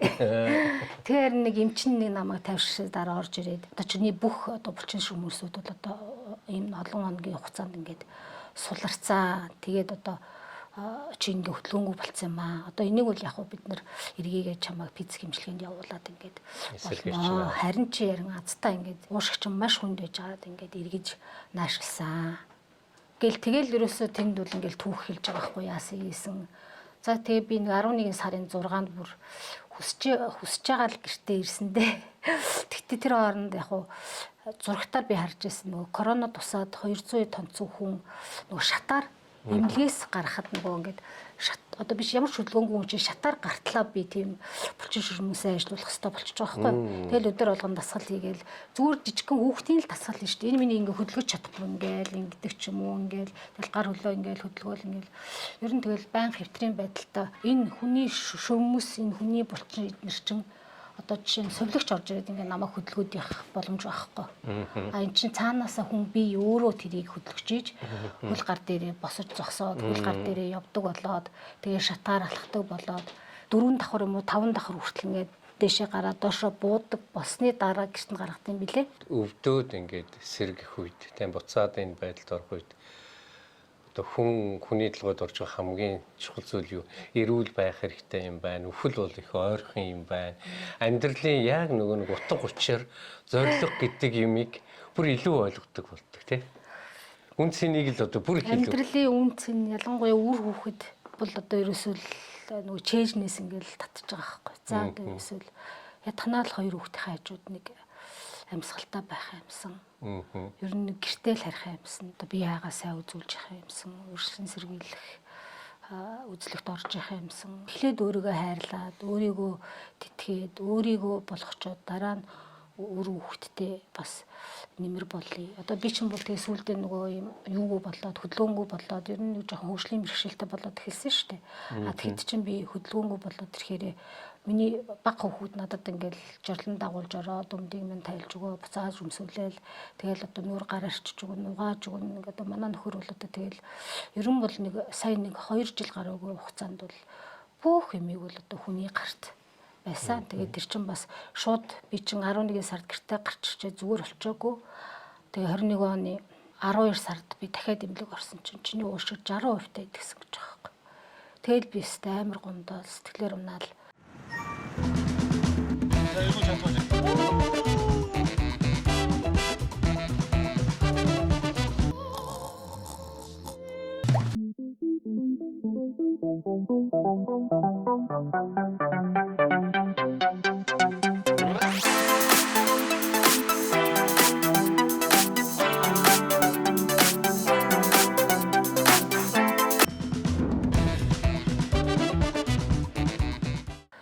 Яхаараа би 60% та байдیں۔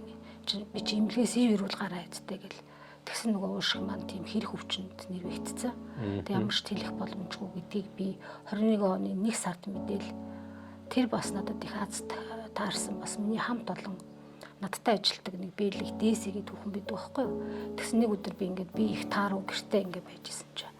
Ер нь их халуураад их тураад би чинь 75 ил байжгаад 40 ил болтлоо турж байгаа байхгүй юу. Тэгээ хад дээсэ тэгж над руу залгаа чи имлгээс солионараа. Имлгээс сол одоо чи университет Антверпен гэдэг одоо Антверпений нэг хажуудаа судалгааны төвтэй тэр имлэг рүү өөрөө очсон юм билэ. Тэр хүн бол надад маш их тусалсан.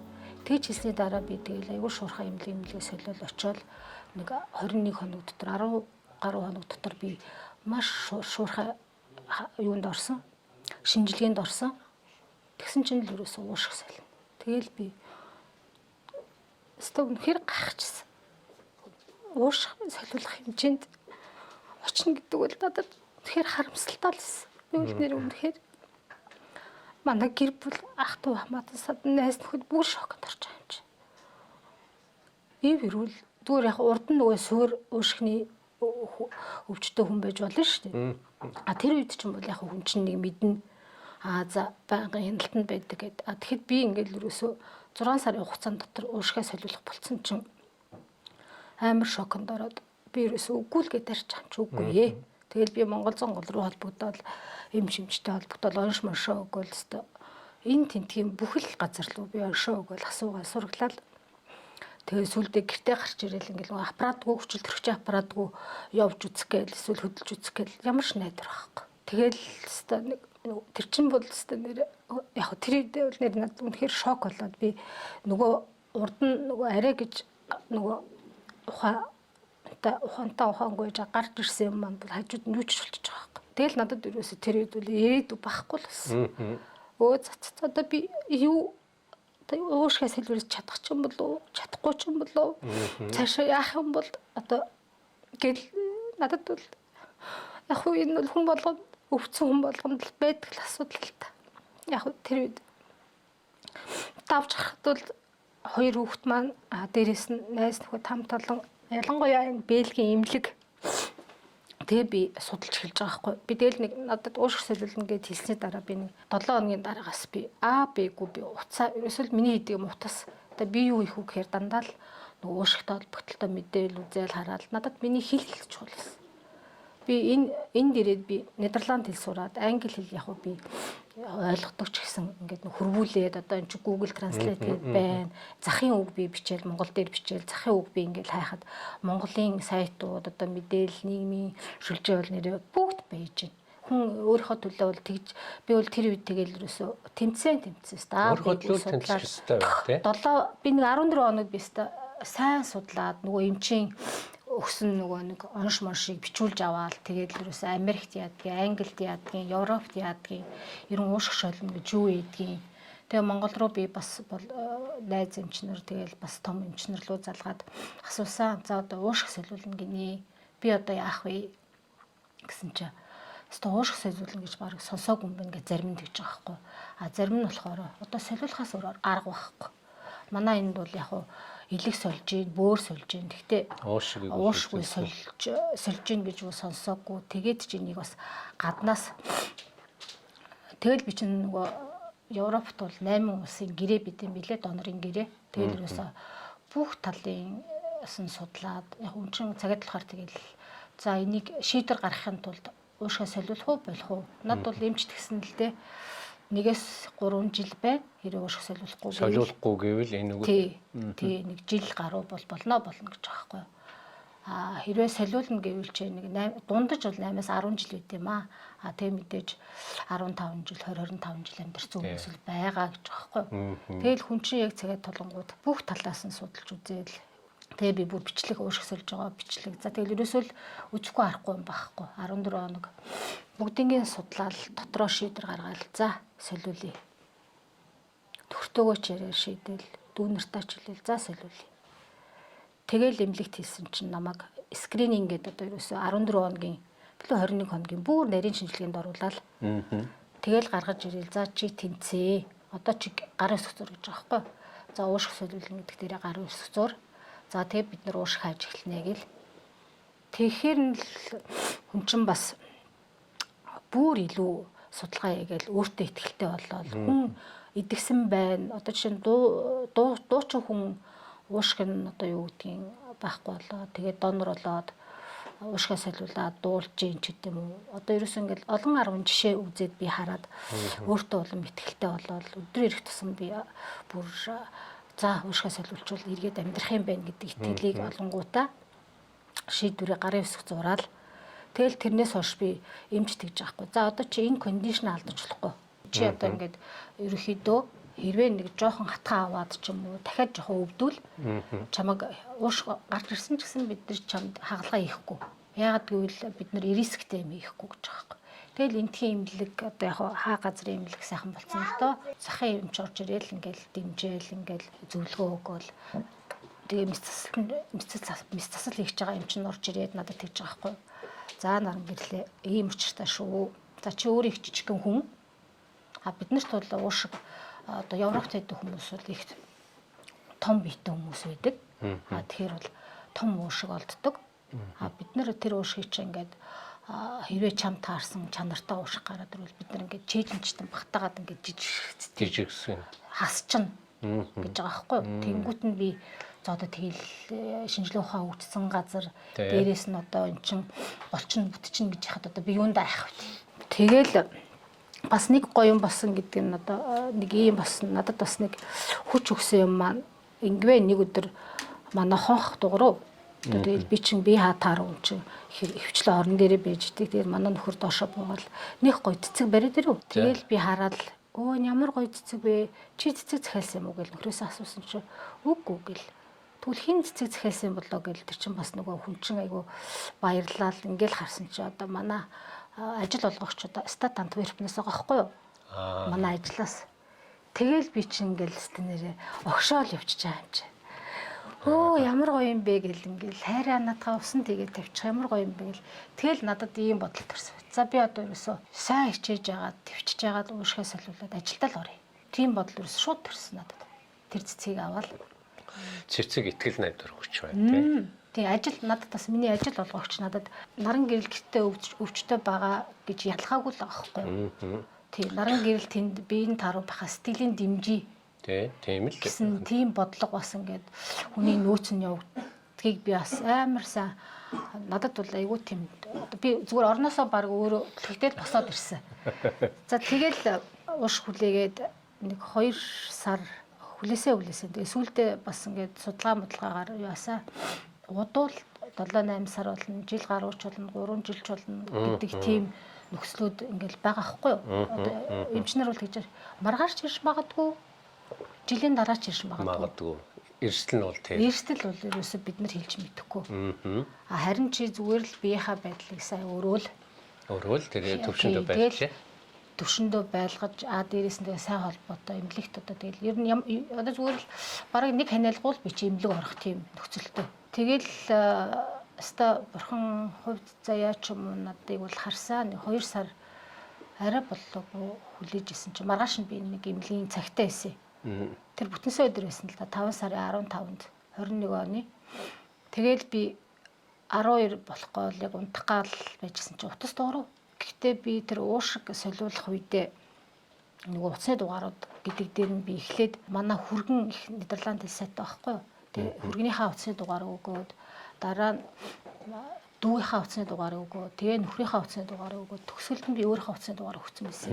Яагаад тэгэхээр нөгөө интернетээс харахаар нөгөө бие таарах хүн. За тэгээ ялангуяа ингээ эргэтэн хүлээж байгаа хүн чинь ингээ нөгөө утасны дугаар өөрийнхөө утасны дугаарыг өгчхөөр одоо тэнд нэг ингээ утас байгаад байдаг. Тэрнлүү ширтээд идэм бэ. Тэгэл хүлээлттэй утас хэлзээд уурах гэл ингээл шаналгаатай тэрийг би өөрчлөнгуудаа би ерөөс өөрийнхөө утасны дугаарыг эхлээд өгөөг байхгүй юу.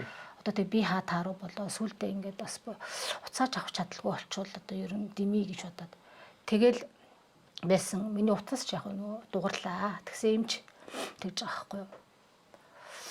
За нараа сайн уу маргааш хүн чи эмнэлэг дээр ирэх хэвээр доо. За чи хаагур байна гэл тэгчихэд би гэртээ байна гэсэн чи яа гэвэл нөгөө донор хүлээж авах хүн ер нь 2 цагийн дотор тийм газар байж хэвээр байхгүй юу. Хэрвээ би гэртээ биш бол одоо нэг дүүгиндээ ч юм уу эсвэл одоо нэг юу гэдэг бүрсээл ч юм уу эсвэл далаа ирэх ч юм уу явахдаа би 2 цаг дотор л одоо яахтаа амжиж ирэх тийм газар байж хэвээр. Тэгээ би гэртээ ижсэн болохоор би гэртээ бижин гэсэн чил. За нараа сонстоо ингээд урд нь нэг 2 уушиг гарч ирсэн юм аа. Тэгээ тэр бол яг манай мэсцэлч үзээд чанарын шаардлага хангахгүй байна гэд. Одоо харин энэ гарч ирж байгаа маань ер нь чам тохирно гэж юм болно гэж юм. Чи ямар бодолтой байна?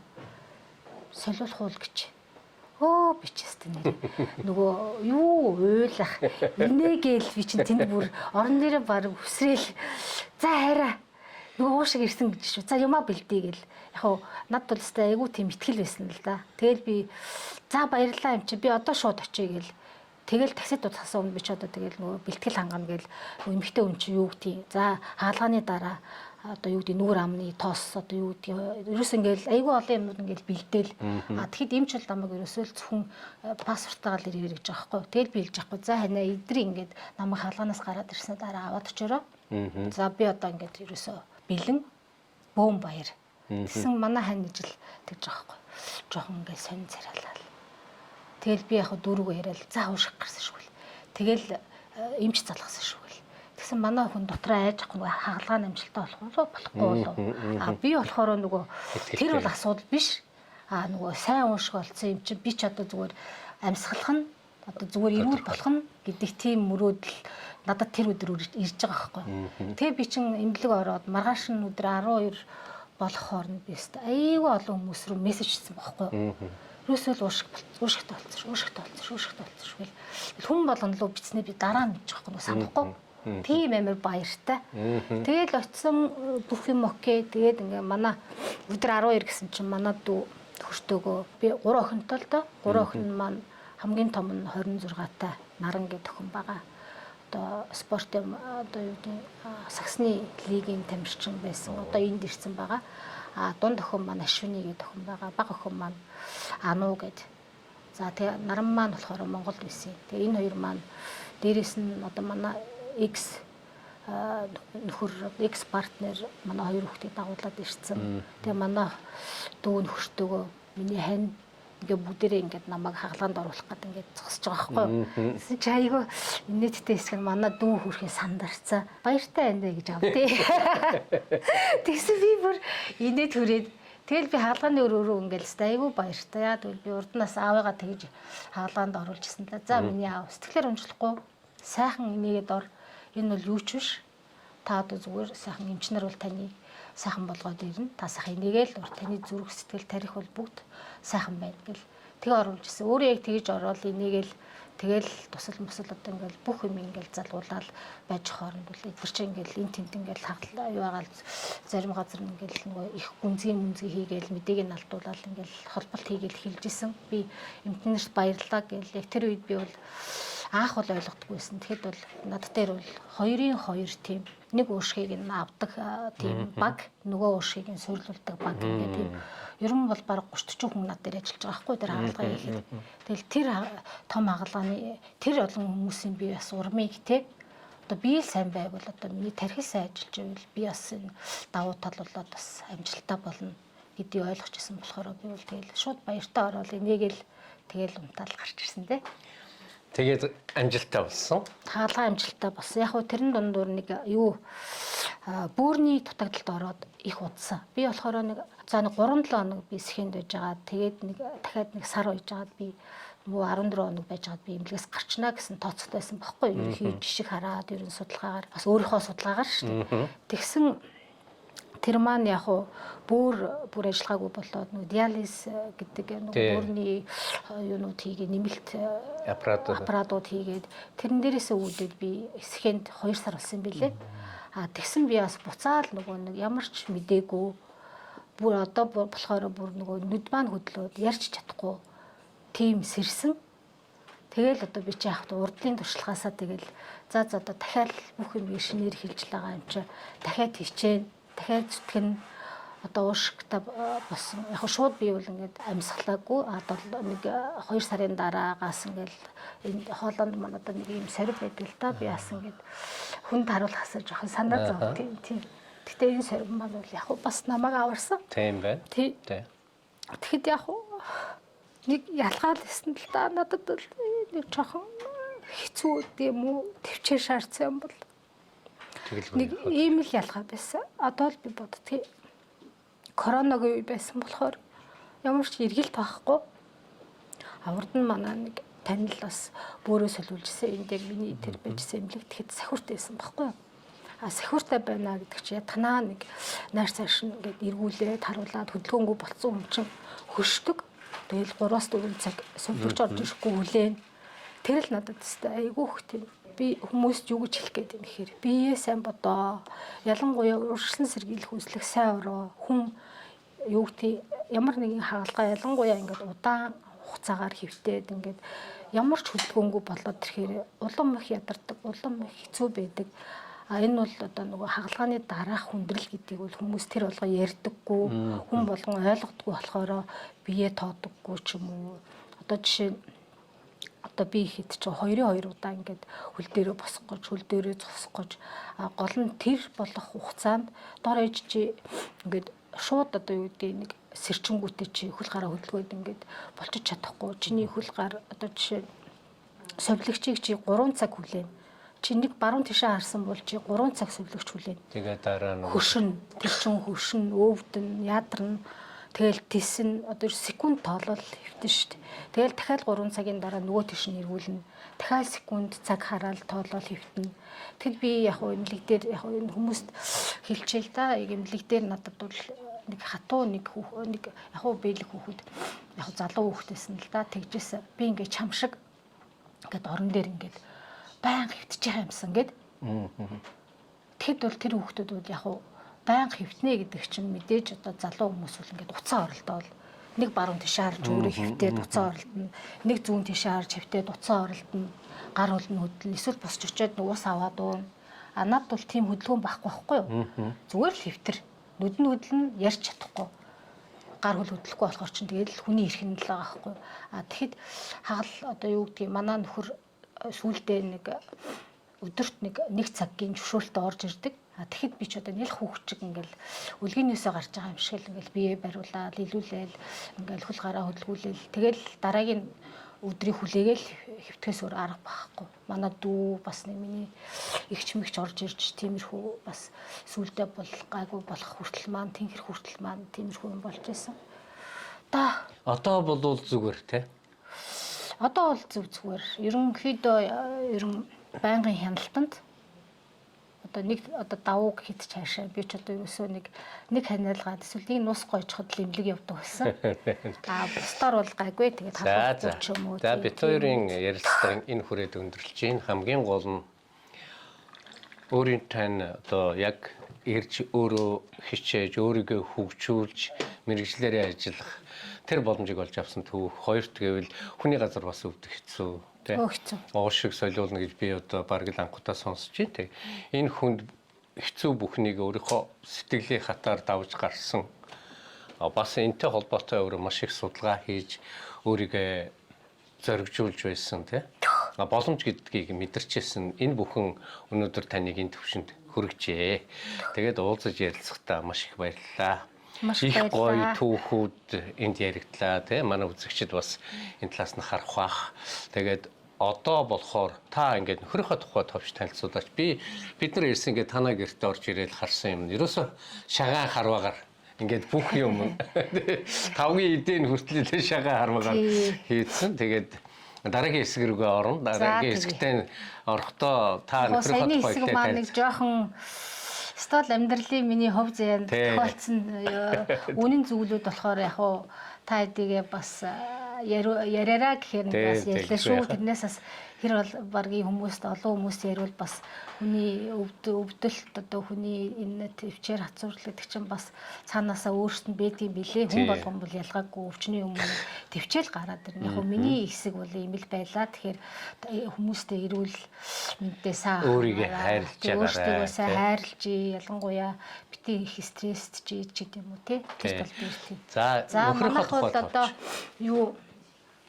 төхөр битээр бол 17 оноос хойш бол шагаа сонирхсон. Манай бэлэгт бол 6 оноос 9 оноос хойш бол одоо 3 хүн байдгийн шагааг хөгжүүлэхэд гол хувь нэмэр оруулсан. Нэг нь болохоор Чүлтэм гэдэг одоо миний багш байгаа. Тэр хүн маань бол ивент итгээд Баатар бат гэж хүн маань өөрөө яг Монголын Үлэмж дархан мэргийн шагаачин. Тэгээд бэлэг сайхан гэдэг нэг сайхан залуу яруу найрагч одоо тэг уран бүтээлч тийм залуу маань энэ гурав бол 9 оноос хойш шагааг бол одоо Европт анх бол одоо энд хийж одоо анхны тэмцээнийг явуулж эхэлснээс хойш бол одоо Европт бол баг 12 13 4 жил энэ жил бид нэр 15 дахь удаагийнхаа тэмцээнийг хийсэн. Тэгэхээр Европт бол одоо 13 4 улсад одоогийн байдлаар хөгжчөөд ийн салбарлаад тий одоо жишээ нь хэд ч одоо Франц байна, Герман байна, Унгар байна. Одоо Унгар 8 сард шагаа хийх чинь Швед байна. Ер нь бол тэгэд ер нь оролцоогүй одоо монголчууд байгаа газар байхгүй. Тэгээ ялангуяа Тэвүүдээр бас байна, Америкт байна, Австралид байна. За тэгээ Аз руу бол одоо Солонгос, Японд арай байхгүй хаа. Тэгээд ер нь одоо Англид бол Ирланд залуучууд их хөгжиж байна. Шаа бол ер нь 9 оноос хөгжсөн. Харин энэ юу маань хавчаахаа гэдэг одоо аяар битэд та үзүүлэх ба хавчаахаа маань хавчаахаа маань бол ер нь 15 оноос бол манай бэлэгт бас анхны харуулж исэн хүн маань бол Доржийн Баясгалан гэж хүн байгаа.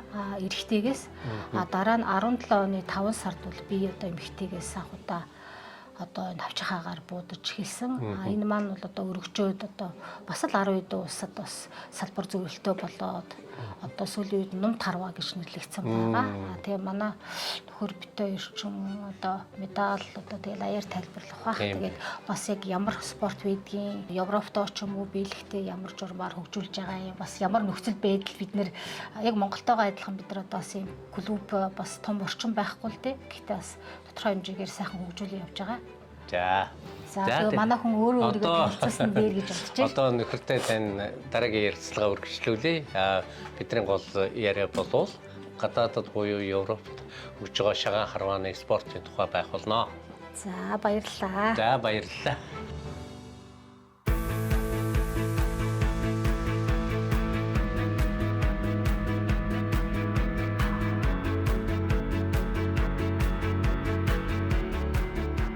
За монголчууд Европт нэвтрүүлгийн 2 дахь зочин маань намжилт сүрэнгээд сая бид наран гэрэлтэй ярилцлага хийсэн наран гэрлийн гэр бүлийн хүн. Өөрийнхөө тухай эхлээд товч танилцуулаач. Монголоос 2016 онд онцгой байдлын ерөнхий газраас цэргийн байнгын тэтгэврт гараад энэ улсад гэр бүлийнхаа урилгаар ирээд одоо болтол амьдарч байна та. Онцгой байдлын ерөнхий газар хэдэн жил ажилласан юм? Би онцгой байдлын ерөнхий газар уулын байжуулах эрдэнэ үйлдвэрээс эхлээд 25 жил ажиллаад.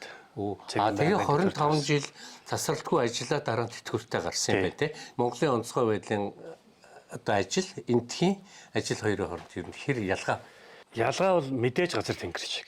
Техник, санхүү, хөрөнгөний санхүү, аливаа юмны газар дээр шийдэж байгаа байдал, хүч хөрөнгөө гаргаж байгаа байдал нь. Ер нь гэхдээ Монголд онцгой байдлын ерөнхий газар сурсан чадвар туршлага бол хаач гологдгүй маа. Энэ орнууд бол биднээс одоо техник төр боломжоор хамаагүй илүү гэхдээ онцгой байдлын ерөнхий газар та нарыг сургаж байгаа тэр сургалт бий болсон туршлага бол энд гологдохгүй байгаа. Тийм мундаг шүү дээ. Юу ярьж байгаа энэ одоо ерөөсөө том жишээ бол одоо энэ Уган Баяр генерал байна те. Энэ хүн болын тэр удирдлаганд би яг байсан учраас ерөөсөө энд бол яг л тэр юм болоо л байгаа. Ганцхан одоо тэр хангалт машин техник л өөр. Адилхан л галс нөгч. Энд бол Дмитрий гэдэг галс нөгч, тэнд бол Намжин Сүрэн гэдэг галс нөгч л байгаа шүү дээ. Бид нар ингээд танаа гэрт орж ирээд миний хамгийн их гайхсан юм. Ерөөсөө гэрээ иргэн тойронд байж байгаа бүх юм шагаан. Би бүр 5G идэ гэж харж байгаа хаад. Эн чи бас шагаан харуутай 5G идэ байна гэд. За шагаан харваг хизээнээс сонирхож байсан. За Монголын үндэсний шагаан харваг 20 жилийн өмнө манай Жамбалдэржээ олдох гэж миний баг дарга хүн байлаа Эрдэнэтэд. За. Тэгээ ялгантын харьяат хүн. Тэгээд тэр хүн дээр нэг ганц нэг сум 50 гэдэг сар орчим явсан. За. Тэгээд би орхичоод сая 16 онд нэвтрүүлт гарчаад 17 оноос эргээд жаахан завтаа нэвтрүүлт гарцсан тийм ээ. Тэгээд жаахан ажиллах сум бариад ингээд эхэлсэн. Тэгээд нефт орцсон. Одоо дийлдэг. Нефт орохорохтой гэр бүлийг хамт оруулсан. За тэгээд гэр бүл маань хамт явна. Энэ шагааны хамгийн гол ач холбогдол юу гэхээр гэр бүл цуг яваад байна гэдэг амралтаа цуг өнгөрөөгөө цуг харваад тийм ээ. Тэгэхээр яг хөө дахиад араас хүүхдүүд бас тэр дараа жил аль улсад шагаа болох вэ гэх жишээ нэ. Тэгэхээр хүүхдүүд авч яваад амраагаад ингээд хүүхдүүд бас үндэсний өв соёлыг өвлөд аваад үлдэх. Миний анзаарч байгаагаар жишээлбэл Америкч бай, Европч бай, Австралч бай ер нь спорт хүмүүсийг хамгийн сайн нэгдүүлээд байна гэж харагддаг байхгүй юу? Зөндөө олон комьюнити байдаг мөртлөө хамгийн супер нэгдэн нь бол спорт байдаг юм байна. Яагаад гэвэл тэр оронд тэмцээн болно гэхэд нэрээ яг сая хэлдгээр бүх зардлаа өөрсдөө гаргаж байна. Тэ? Онгоцноо билетийг өөрсдөө олж авах, тэнд очиод байх, хоолоо өөрөө дааж чинь.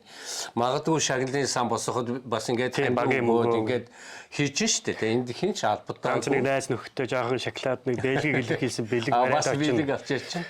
Тэгэхээр илүү их тийм нөхөрлөл одоо том нэгдэл комьюнити биндээ итэх итгэл тэгээд маш том нөхөрлөлийг бий болгож чинь гэж хараад. Тэнд очихоор тэр ирдсэн байх болов уу гэдээ дотроо ингээд сэтгэл яваад байдаг. Тийм ээ. Тий. Тэгээд гоё. Тий. Тэгэл уулзалтан. Тэгэл сайхан уулзалтаа тэмэрлэдэнгүүтээ буцаад эсрэг өөдөөдөөсөө тоглоно. Тэр нэг хэцүү. Тэгэл дараа нь дахиад тэмэрлэлтэнд сайхан ажиллаа хожигдлоо гэл. Энэ л их тий шудрага энэ л их сайхан. Би өнөөдөр л ойлголоо л да. Харууч 2 янз яваад байгаа юм байна. Тий. Нэг нь болохоор энэ нислэгаараа тий хуруугаар. Хуруугаараа нислэгаараа нөгөөх нь хавчаахаагаар. За тэгээд энэ нь Европт бол хамаагүй илүү хөгжсөн юм шиг байна. Би бол зүгээр эхнэрийг оруулсан. Эхнэр бэлэгд байгаа энэ 40 гаруй харваачийг анхны үс үрэг эмэгтэйчүүд. Ер нь Европын эмэгтэйчүүдийг суурийг нь тавьдсан. Тэгээд тэрээс хойш битээр шагаа алгасаагүй тэмцээн хэрэг зохиогч. За ер нь сая 6 сард бол Бельгийн 15 дахь удаагийн тэмцээнийг бид зохион байгууллаа. Европын аварга маань жилд нэг болж байгаа. Нэгдсэн наадам гээд нэг болж байгаа. Тэгээд дээрэс нь элчин сайдын цом гээд 2 жилд нэг. Зайлшгүй явах 3 тэмцээн 3 өөр оронд болно. Герман, Франц, Бельги, эсвэл Англи, Испани, Ирланд ч гэдэг юм уу те. хэр их шагналаа. Эндээс ингээд харахад тэр хавчаахааны нэг зураг байгаа. За тийм байна. Тэрнээс доошоо ингээд дандаа наран гэрлийн медаль. Тэр нь болохоор хашлаг 10 оноо хэрэгтэй юм байгаа. Тэр нь доошоо намжил сүрэнгийнх. Намжил сүрэнгийнх гэдэг. Энэний анхны суурийг тавьсан гэдгээрээ биш тэр бас их баярлж авдгийг. Олон гэр бүлүүдийг орууллаа. Гадаад нөхдүүд харамж. Энэгээр бол хизээч энэ гадаад хүн харахгүй гэдэг. Бид нар бүр маш сайн ойлгосон. Бидний цуснд ингэж зөв техникийг сурах юм байна. Цуснд. Угаасаа өгөгдөл. Бид нар бол ямар ч өгөгдөл байхгүй. Бүр 100 удаа хичээгээд байхгүй. Ягаад гэвэл цуснд өгөгдөл алга байна. Тэргээр л ялгаатай юм билээ. За ерөнхийдөө бидний өнөөдрийн ярилцлага өндөрлж байна. Тэгээд өнөөдөр бидний хүлээж авч шин сэтгэлээсээ ярилцсан танай гэр бүлийнхэнд маш их баярлалаа. Маш гоё залуу хүмүүс тэр тусмаа гадаад ажиллаж амьдарч байгаа хүмүүс ч гэсэн санаа болохоос их гоё түүхүүдийг сонслоо. Тэгээд ялангуяа эхнэрийнхээ одоо хамгийн хүнд үед нь гол өмг төшиг болж ирсэн хүн бол та тий. Тэгэхээр энийг хамтаад аваад гарч байгаа нь хамгийн сайхан зүйл юм. Тэгээ манай хүн актер хөдлөө гэдэг рүү ярьж байгаа үст тийм ээ. Тэр үед бол тэгээ би бол эхнэрийг яг тэр 3-4 сар ухаагүй байхад бол яг л эмнэлгээс нь салахгүй. Тэгэл хүн лимчүүлсэн шүү дээ. Би 2 далхуулгаа хийж идчихсэн. Эмнэлгийн галтгоонд ил тавьдсан хүн мартаал явсан бол 14 хоног би нэг 7 хоног энэ юм идэхгүй усуугаад тэр болчих гээд байсан шүү. Ойр зүрийн бичээ хийдээд. Сүүлд тэгээ би тэр 2 талхыг бүр тэсэлгүй аваад идсэн тий. Нэг бодлын холгоо юм, нэг бодлын бас тэсэлгүй л тийм ээ. тэгж л би тэр 90 хоногийг давсан та хэрнэ. Гадаад байгаа монголчууд ер нь их ойлгодог юм. Гэр бүлийн үндснийг их ойлгодог болдгийн байна л гэж би анзаарсан. Өөрөөр хэлбэл тэгээ хоёулаа л асуудлаа шийднэ. Ямар гомдоод аав ээж өгөөгүй юм уу? Тэр найзаа дуудаад уугаал гомдлох одоо ямар ч боломж байхгүй. Ямар ч боломж. Тийм учраас ерөөсөө асуудлыг хоёулаа шийдэх. Ямар нэгэн байдлаар хүн болгонд асуудал байгаа учраас гэр бүлийнхээ асуудлыг хаалгаа хааж гал дотооддоо хоёулаа шийдээд явах нь гэр бүл бат бөх байх юм. Учир юм байна. Тэгээд их гэр бүлийн үндсэнийг их ойлгох юм байна. Тэрний жишээ бол танай гэр бүл юм гэж харж байна та тийм. Баярлалаа та бүхэнд. За ингээд бидний энэ удаагийн яриа өндөрлөө. Тэгээд их баярлалаа. Ярилцлага өгсөн.